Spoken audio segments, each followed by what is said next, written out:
Ada sebuah mata air keramat di Desa Gumulung Tonggo, Kabupaten Cirebon. Beredar cerita, mata air ini dapat mengeluarkan emas bagi siapa saja yang ingin kekayaan dunia. Tak aneh, jejak berbagai ritual tertinggal di tempat ini. Aroma mistis semakin terasa karena beredar kabar tentang penampakan nenek dan ular di lokasi ini. Kami pun penasaran, misteri apa yang ada di balik misteri pancuran emas ini.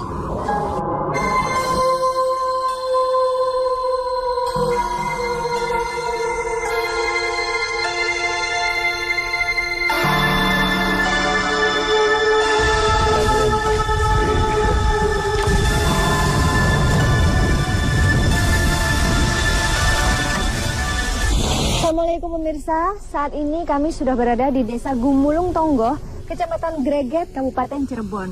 Konon kabarnya di sini ada sebuah mata air yang bisa mengeluarkan emas. Dan ada cerita juga tentang penampakan seorang nenek-nenek yang sedang mendulang emas dan juga penampakan seekor ular. Sampai saat ini tempat ini masih sering dikunjungi masyarakat untuk meminta berkah. Bagaimana cerita sebenarnya?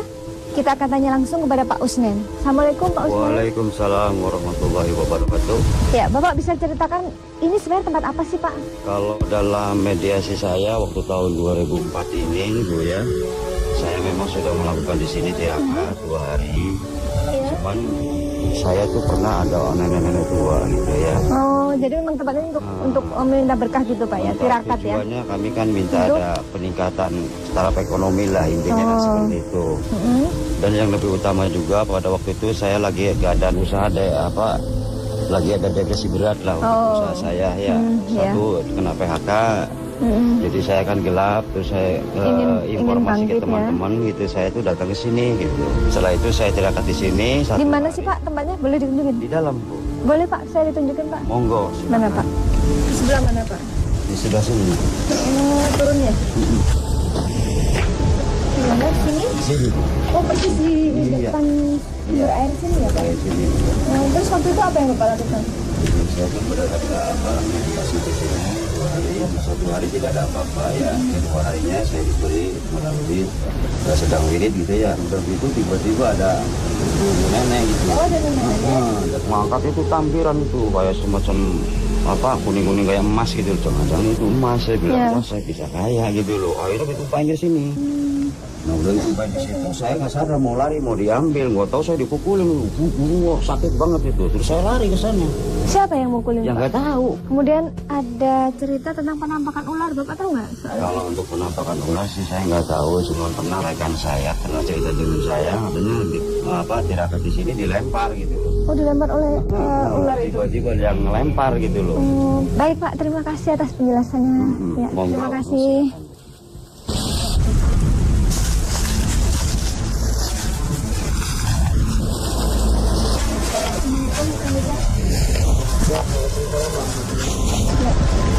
Bagaimana hasil pendeteksian dari lokasi ini Kang Rizal?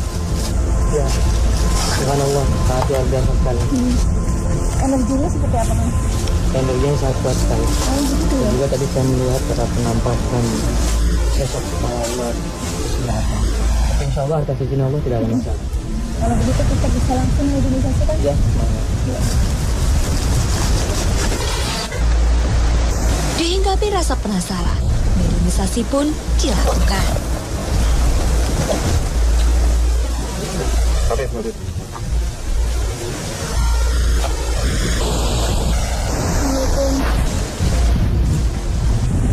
Anda tidak mau menjawab saya tadi? Anda bukan muslim. Maaf Enggak perempuan.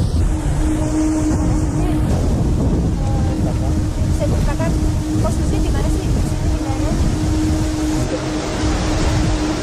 Yang ada airnya. Rumah ceritanya seperti apa nenek? Seperti pakai tanggul atau bagaimana? Iya. Jadi orang-orang lihat Yang dilakukan di situ apa? menjerumuskan orang. Menjerumuskan orang. Bangsa manusia itu bodoh. Kenapa Anda mengatakan demikian?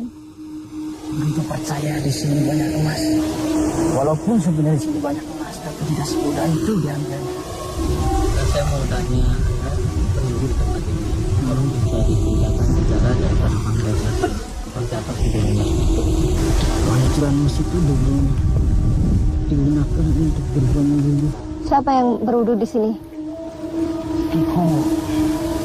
Tio siapa Mbak Cirebon maksudnya? Kalau beliau berwudu di sini berarti ada tempat sholatnya dong ya? Iya. Sholatnya di mana? Iya di pinggiran mohon. Pancuan ini emang dibikin untuk tempat wudhu atau emang tadinya sudah ada? Sudah ada dari dulu. Dulunya pohon itu kecil dan ditanam sekarang oleh manusia yang pernah berhasil di sini mengambil emas. Dan semenjak itu bangsa kami waspada buat manusia. Oh jadi memang pernah ada orang yang bisa mengambil emas di sini? Memang pancuran emas sendiri diambil dari kata apa? Apa emang itu nama itu sekarang populer apa dulunya apa? Dulu namanya apa? Hanya sekedar pancuran biasa. Nah, yang pertama kali pancuran emas siapa yang mengatakan itu? Ketika itu ada orang berhasil dari pancuran situ mendapatkan emas dari Siapa? bangsa kami. Dan orang itu menyebutkan pancuran emas. Orang yang datang ke sini hanya mencari emas atau yang lainnya saja? Banyak. Ada yang meminta keberkahan untuk usaha. Macam-macam. Anda kabulkan? Iya, salah bukan. Nah, emang benar di sini tempatnya harta karun itu? Benar. Harta apa aja amat? Harta karunnya berbentuk emas atau ada uang logam atau apa? Ada berbentuk emas atau uang logam. Nah, itu ada sosok ular yang pakai mahkota itu siapa? Bangsa itu sancan. Oh gitu. Mereka yang meminta korban ketika harta karun itu diambil. Nah emang harta karun itu ketika sudah ada tumbal, emang itu bisa ya? Bisa jadi emas asli? Emas beneran? Benar. Lah, bukannya itu sudah berbeda alam? Emang bisa gitu? Dengan kekuatan Anda yang punya? Kami bangsa jin bisa melakukan apa sih? Oh gitu. Tiba-tiba, mediator berlari.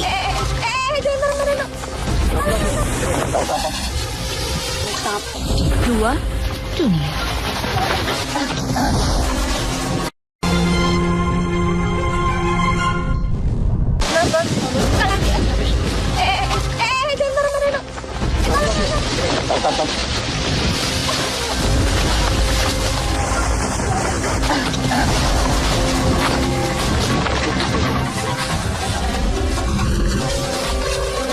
Saat bersamaan, terdengar suara mengusir kami.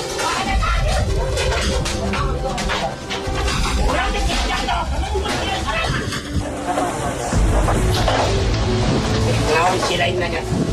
Datang baik-baik, hanya minta tahu bicara dengan Nah, kita datangnya baik-baik, Anda jangan marah-marah seperti itu. Anda apa? Iya, sok. Sedangkan diri Anda, kita ngobrol dulu.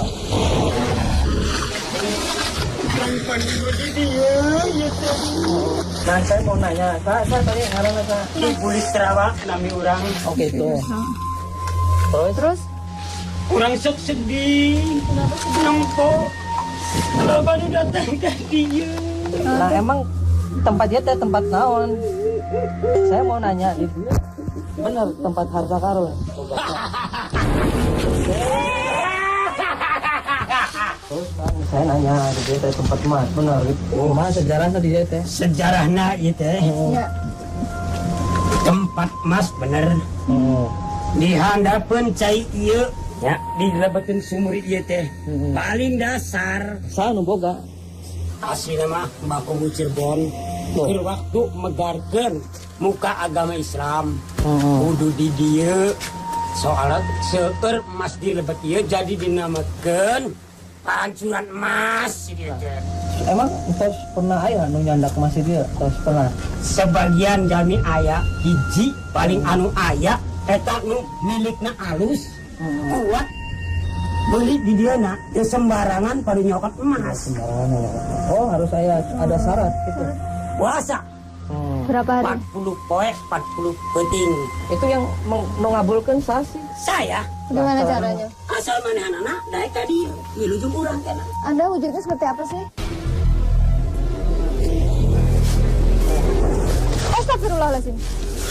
Allahu Akbar. Mau ngapain sih? Tuh.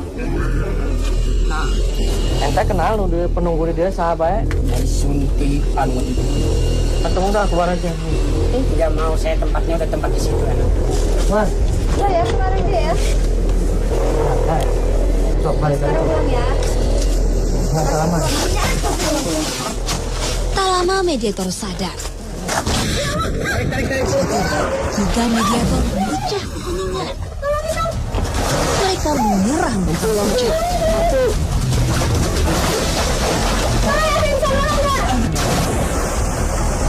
Pemirsa tahu ada yang makhluk yang masuk kemudian narik Kang Ujang terus dicemplungin ke sumber air ini. Dia mau nyeket Kang Ujang.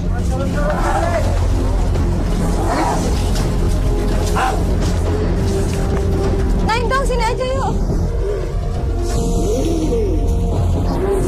Tolongin dong.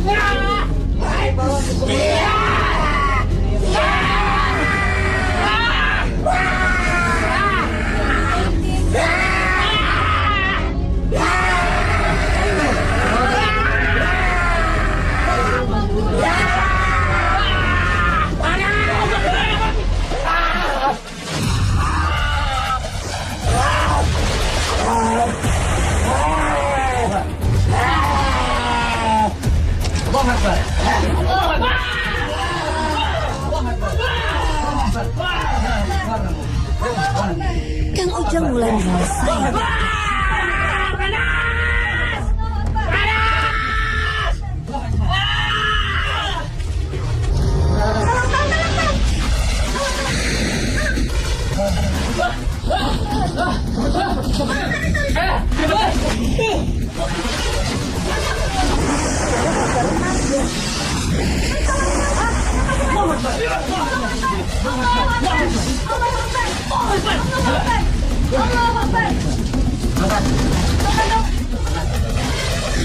Satu persatu, mediator dikendalikan. Allahu Akbar. Allahu Akbar. Allahu Akbar. Allahu Akbar. Bantu.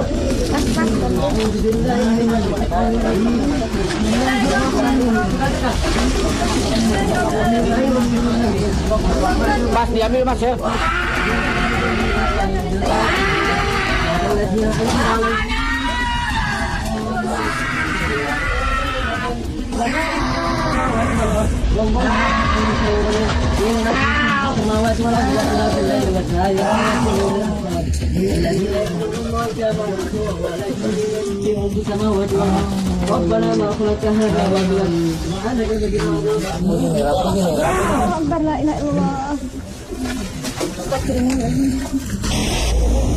Sayang, kami masih butuh informasi.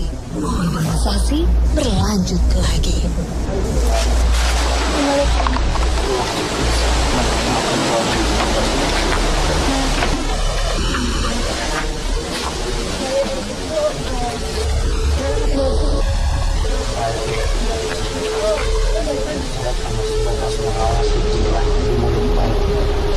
Saya memperhatikan satu wilayah desa Gumulung Tengah ini yang memang saya sangat sedih sekali melihat masyarakat menyalahgunakan tempat ini.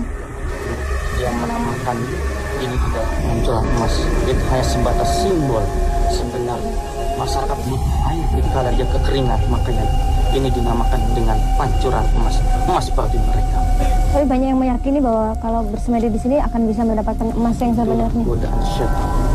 Saya katakan musyrik bagi mereka yang datang ke sini mempercayai bahwa ini ada emas berbentuk logam. Berarti Anda tidak setuju dengan adanya tempat ini dengan harta karun, betul sih. Anda tidak setuju dengan kan ada orang yang pernah hasil di sini. Iya, ada yang pernah berhasil. Hanya kebetulan. Setan kan benar berarti di sini ada hasil. Sebenarnya bukan hasil dari sini. Udah jelas orang tersebut akan mendapatkan rezeki. Karena kebetulan mereka datang ke sini.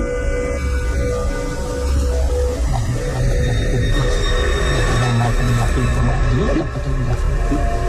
Apa pesan Anda yang sampaikan intinya? Jangan sekali-kali meminta kekayaan kepada bukan Allah. Assalamualaikum.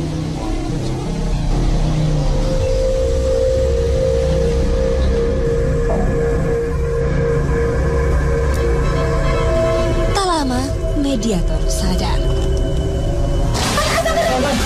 Tak disangka, sudah ada makhluk lain yang masuk ke rangka ini. Sesuatu terselip di mulutnya.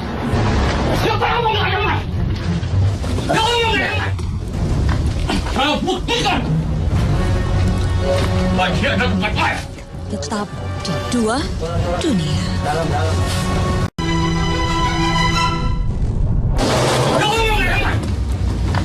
Saya buktikan bagian dan bukan air. Ya udah. Turun. Dalam.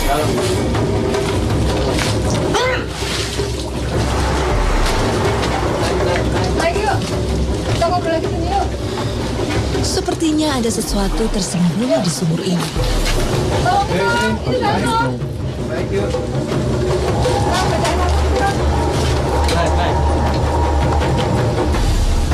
Pulang. Ya nanti kita pulang kalau udah selesai ngobrolnya yuk. Naik yuk.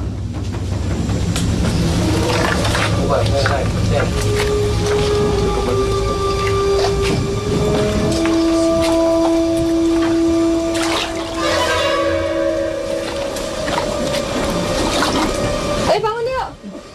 Ya Allah, tolongin dong. Siapa yang bisa nolong tuh? Gak bisa naik sendiri. Astagfirullahaladzim.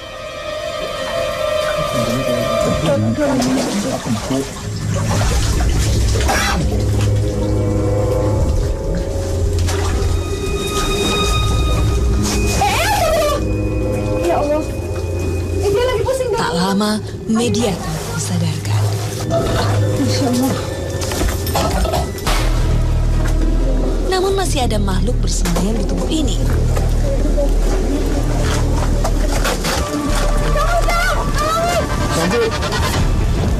Tahan. Astagfirullahaladzim.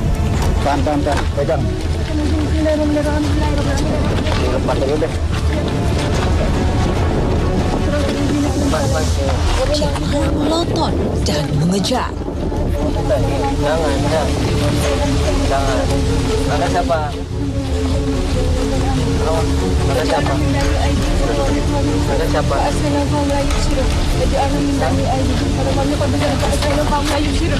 Berapa tahun, Pak?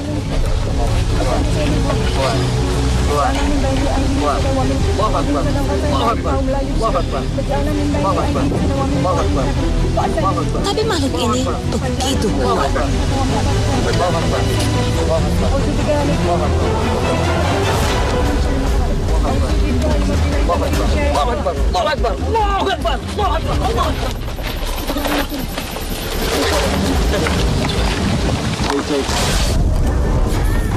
Tapi makhluk ini kembali berontak.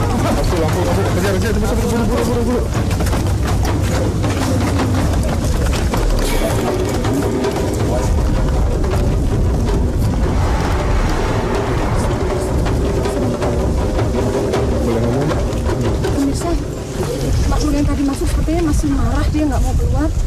Tadi udah mau nyerang saya, alhamdulillah udah berhasil lepas dari serangan dia. Sekarang dia mau nyerang penonton. Tahu tuh apa yang dilakukan sama.